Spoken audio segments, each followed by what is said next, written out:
Hello and welcome to my new video. As you have probably already noticed in my videos, I am a fan of electric mobility, especially for short distances. What has kept me from following this trend until now is the price of the vehicles. Now we're in luck. A lot of people hate these cars, which of course means they become dirt cheap. I've now bought a Renault Zoe here for an unbeatable 6,900 euros, including the battery purchase, and now I have a car for short distances. It's a pretty old model with low mileage, but still quite old, and that has brought some disadvantages with it. The advantage is that I can now charge the car here with my surplus. That means basically from mid-April to the end of September, sometimes even mid-October, I can drive almost for free. But a big disadvantage is that because the car is so old, it doesn't have many features I would like. For example, by now I've gotten very used to Android Auto or accordingly Apple CarPlay. Unfortunately, these vehicles don't have that, and especially these older vehicles were very poorly equipped. Here we don't have a reversing system, no parking assist, no rear view camera, nothing like that. And that has to change somehow. To solve the problem, I got myself a CarPlay system like this. You see, here we have a system, here we have the user manual, and here we have the device itself.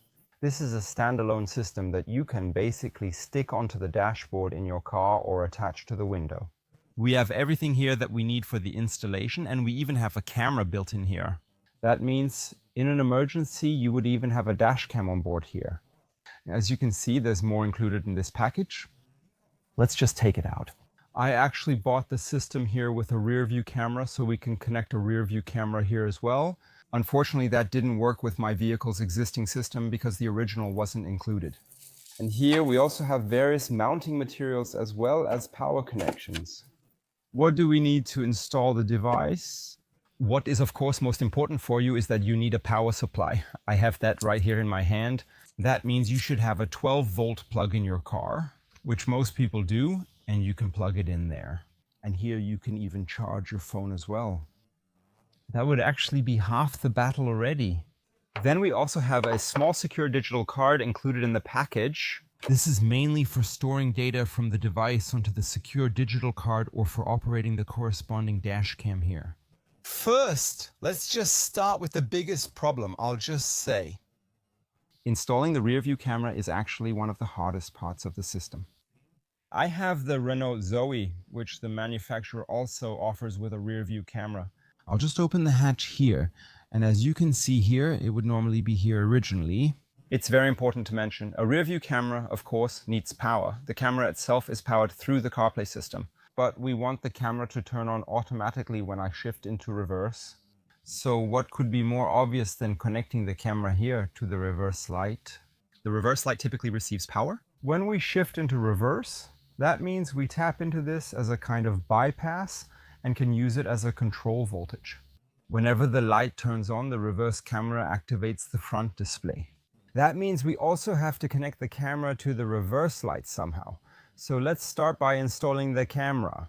That means we have to put the camera in here. Take a cable to the reverse light where we tap into the positive terminal and then make sure we run our cables all the way to our entertainment system.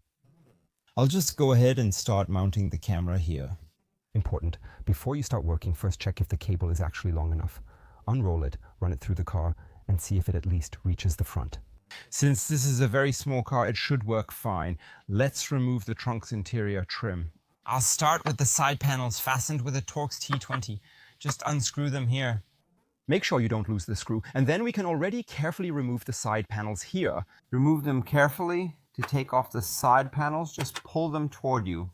Alternatively, there is also a nice tool available online that you can use to get underneath here and possibly open these fasteners as well. Next, we move on to the interior paneling, which is also secured here with 2 screws. Simply remove them, then we'll look for the connecting tabs. Carefully lift it up here, maybe use the tool underneath. It comes off easily, so gently pull it toward us to remove. Next, we take the camera and pull it apart at this point. That's a plug, which makes it easier for us to mount it on the vehicle because this way we can more easily pass the camera or the cable through our drilled hole. Where do we drill the hole? That's the question now. Now we can take a look inside and see where the best spot is. I recommend not drilling through metal since it often rusts. As I said, I'll use this part. This is made of plastic. If I break it, I can replace it or buy a new one. So I'll either attach it here or here. To make the hole, I select a 6mm drill bit and drill through the plastic. Push my cable through here. Attach the camera using the included double-sided adhesive tape. This also seals the screws, allowing us to attach the camera here with the included screws. I'm attaching the camera to this plastic part so I don't need to pre-drill. I can screw directly into the polyvinyl chloride with some pressure. I've already attached the camera. Also remember to remove the protective film from the lens. Now let's move on to the cable itself. We need to run it through our car here. That means I'll try to go through the headliner back here. I need to get into the tailgate. Manufacturers typically provide these transitions sealed with rubber grommets. Just remove the rubber. And here we can push the cable through. If you can't push it through easily, I like to use a pull wire here. This is a somewhat sturdier wire. I tape the cable to it and use it to guide the cable through hard to reach spots. Next, of course, we have the red control wire, which needs to be routed to our reverse light. Unfortunately, this vehicle's reverse light is on the outside. But that's not a big problem for us, because the wiring harness for the reverse light runs through the inside of the vehicle. I have the wiring harness here. I'll just untangle it. We have two white wires here. One of the white wires is the positive terminal for the right rear turn signal, and the other wire is for the reverse light. Now the question is, how do we tell the two wires apart? There are two options here. Option one, you just try it out. It's not a big deal. Just connect your system here and see. If it fails, it's the other wire. Or you take a clamp meter like this and simply measure which wire has current flowing through it. For example, when you have the reverse light turned on. In my case, unfortunately, I have to extend the red wire a bit. Here, I simply use a suitable copper wire, extend it, run it to the wiring harness and connect it with this current tap with this terminal block. This way, I have created a bypass here and tapped my control current. I route the remaining cable inside the vehicle. Please make sure not to run the cable through the A, B, or C pillar because airbags are often installed there. I'm running it down here along the floor of the vehicle. Here, you can route the cable under rubber seals or the appropriate plastic parts and run it all the way to the dashboard up front. So next we'll attach our main screen. We can stick it here on the dashboard or we can attach it to the window with a suction cup. I'll try sticking it on now. That means I'll try to place it roughly in the middle here and hope it holds. I cleaned this earlier with an alcohol-based cleaner. Now we'll just remove this protective film down here. Place the monitor well, right where we want it. After placing the monitor, loosen the back screw again and press it down firmly. Consider leaving something heavy on it for 10 to 20 more minutes. Let the base rest on the dashboard to ensure it sticks. Then I took the monitor off again for you so we can connect it. Here's the included micro SD card which we insert into the card reader slot. Just push it in, then here we have our audio jack connections which we can also plug in down here right away. We then connect that to our car. Then here is our rear view camera which we install here. And here is the power connection for the connection cable or your own USB-C cable. And just like that, the monitor is connected.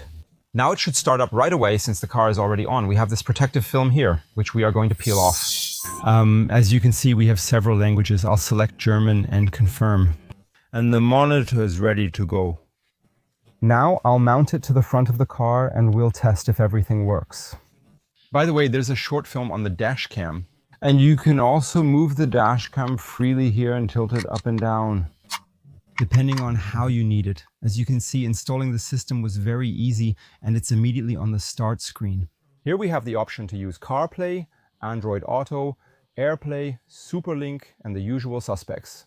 Before we continue here, I want to pair with my car first. I want to do it in a way that I can hear the sound through my car. Go to the audio output, select this option, and you'll see several possibilities. We have a built-in speaker in the system, but it's not that great.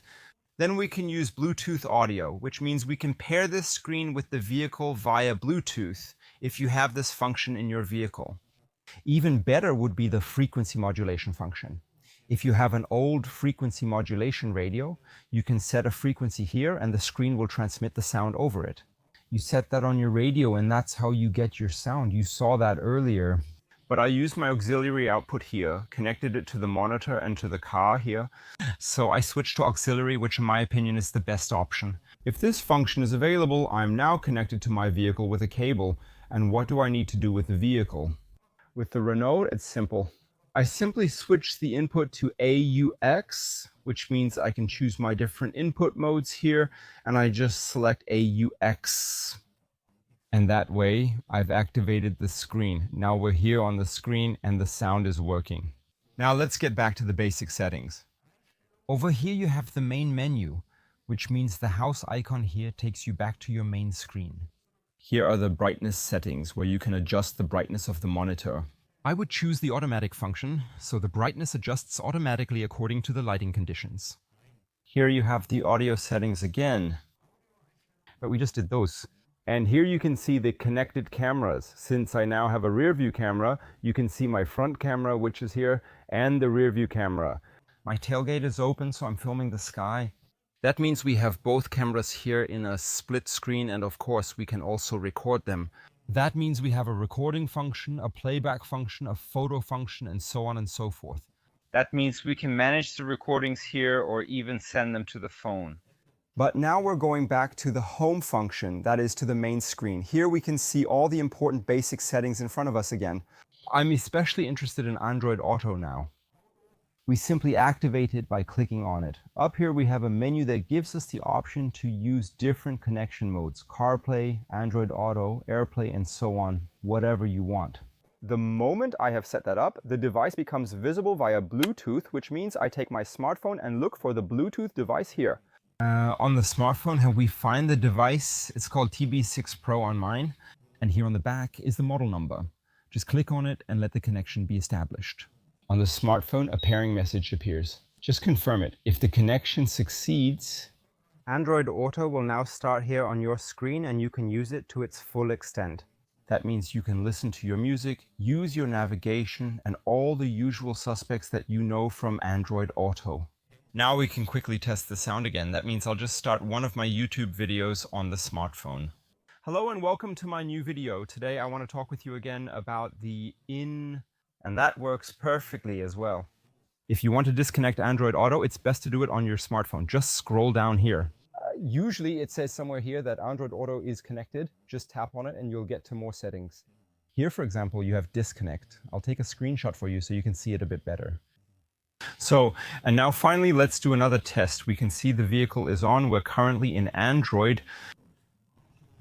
I'm now shifting into reverse here to drive backwards, and we can see the rear view camera turns on immediately. And I immediately have a view behind me and can now properly back out of a parking spot or approach obstacles with my car.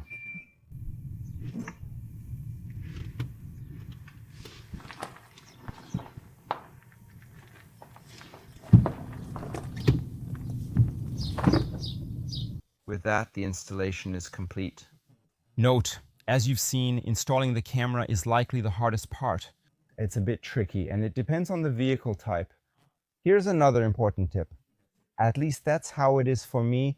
If you remove any trim from your car, you might need these parts here. For me, at least one or two of them usually break. I'll just link them for you below in the video description. That way you'll have some spares.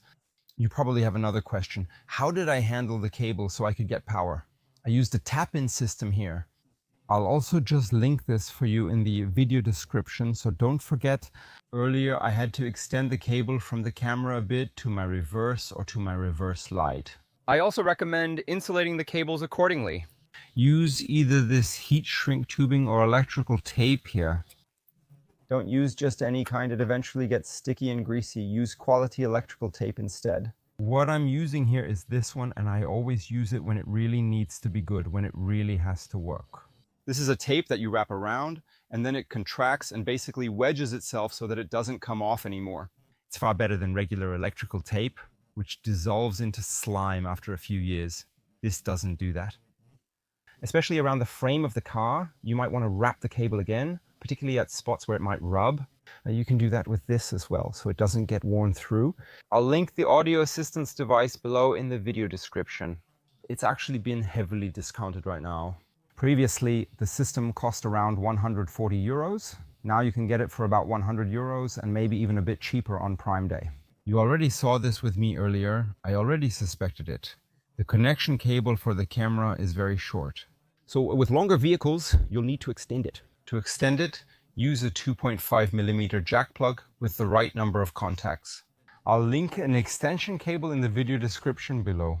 Because especially with slightly larger vehicles, or if you need to add a few more loops here, you'll definitely have to extend it, because it's made pretty short here with this system.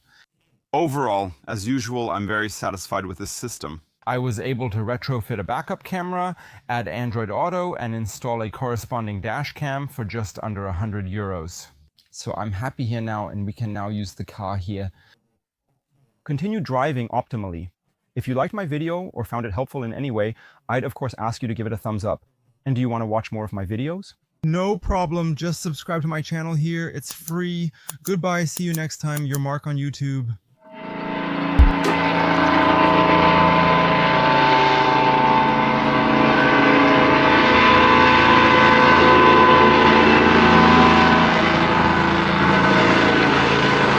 So now we have to pause for a moment because a helicopter is landing here. But in a moment, we'll continue.